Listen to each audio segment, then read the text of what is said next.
आपल्या यूट्यूबच्या तमाम प्रेक्षक मित्रांना डॉक्टर गजानन हिंगवेरेंचा नमस्कार। तर मित्रांनो, आज आपण बघूयात आजच्या आपल्या या बदलत्या जीवनशैलीमुळे, दैनंदिन जीवनातील चुकीच्या सवयीमुळे आपल्याला होणाऱ्या आरोग्य समस्येबद्दल। तर आज आपण बघूयात की आपली ही चुकीची जी जीवनशैली आहे, ती चुकीच्या जीवनशैलीमुळे जो मूळव्याधीचा जो आजार आहे तो आज आपण बऱ्याचशा रुग्णांमध्ये बघतो। त्यासंबंधीचे काही कारणे आणि विदाऊट मेडिकेशन किंवा कुठलेही औषध उपचार न घेता ते आपल्याला कसं प्रिव्हेंट करता येईल किंवा कसं थांबवता येईल याविषयी बोलूया।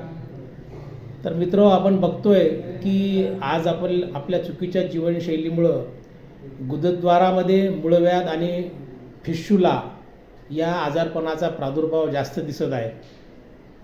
याचं मुख्य कारण म्हणजे आपली जी बैठी जीवनशैली आणि निकृष्ट दर्जाचा जो आहार, की ज्यामध्ये फायबरचं प्रमाण अतिशय कमी झालेलं आहे। आणि या फायबरच्या कमीत कमी प्रमाणामुळं दिवसेंदिवस फिस्टुला किंवा मूळव्याधीसारखे किंवा फिशर्ससारखे हे आजारपण आपल्याला मॅक्झिमम पेशंटमध्ये दिसतात। मूळव्याधीमध्ये होणारा त्रास, फिस्टुला आणि फिशरमध्ये होणारा त्रास हा रुग्णांना असह्य असतो आणि एका विशिष्ट लेवलला गेल्यानंतर ते लोक डॉक्टरांना ॲप्रोच होतात किंवा डॉक्टरांकडे येतात। त्यामुळे होते काय, तर आजारपण हे दिवसेंदिवस वाढत जाते आणि त्याचा त्रास मानसिकरित्या तर होतोच, पण पुढं शारीरिक त्रास वाढत जाऊन ते आजारपण दुरुस्त करण्यासाठी आपल्या इकॉनॉमिकली सुद्धा आपल्याला जास्त पैसा लागतो।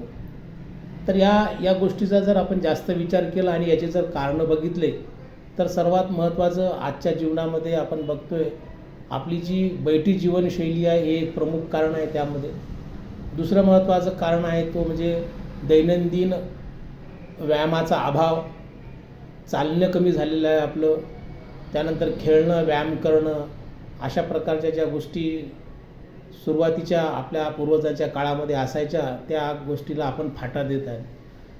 लहान मुलांचा जर विचार केला किंवा मोठ्या माणसाचा जरी विचार केला तरी आज आपण बघतोय हॉटेलिंगचं प्रमाण खूप जास्त आहे। त्यामध्ये जंक फूडचं सेवन आपण जास्तीत जास्त करतो। यासोबतच आता एक नवीन जे आपल्या सर्वांच्या हातामध्ये खेळणं आलेलं आहे मोबाईलचं, याचा पण या मूळव्याधीच्या प्रमाण वाढण्यामध्ये महत्त्वाचा रोल दिसत आहे। त्याचं मुख्य कारण म्हणजे मोबाईल घेऊन शौचाला जाणे किंवा मोबाईल घेऊन संडासमध्ये जाणे, हा सुद्धा एक महत्त्वाचा पार्ट आपण दिवसेंदिवस बघतोय। यामध्ये जो व्यक्ती जास्त वेळ मोबाईल घेऊन संडासच्या सीटवरती किंवा कमोडवरती बसून मोबाईल बघतो, त्याला या गोष्टीचं भानसुद्धा नसते की आपला वेळ किती जात आहे।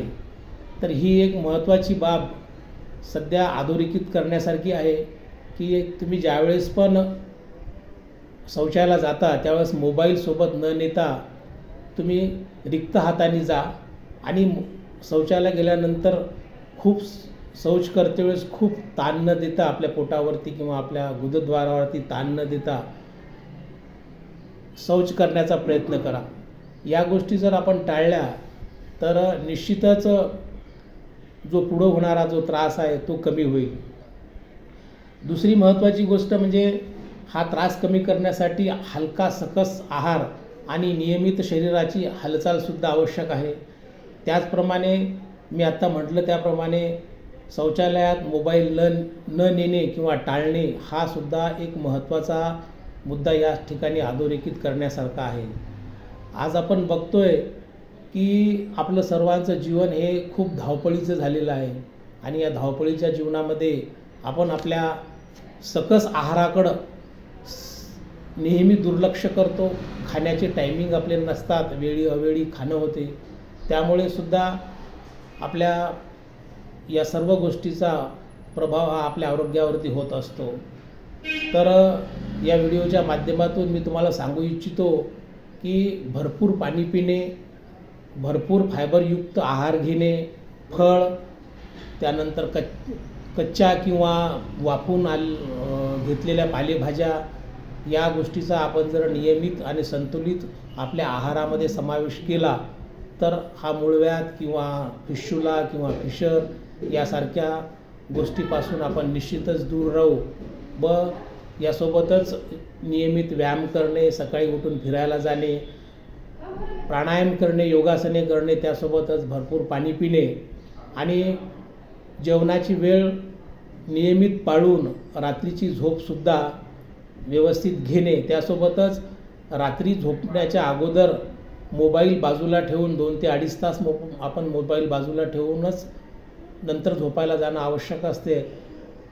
आणि एक टाईम फुल आपण जर निद्रा घेतली तर आपल्याला दिवसभर फ्रेश पण वाटेल आणि येणाऱ्या काळामध्ये अशा या दुर्धर आजारापासून आपण निश्चितच दूर राहू.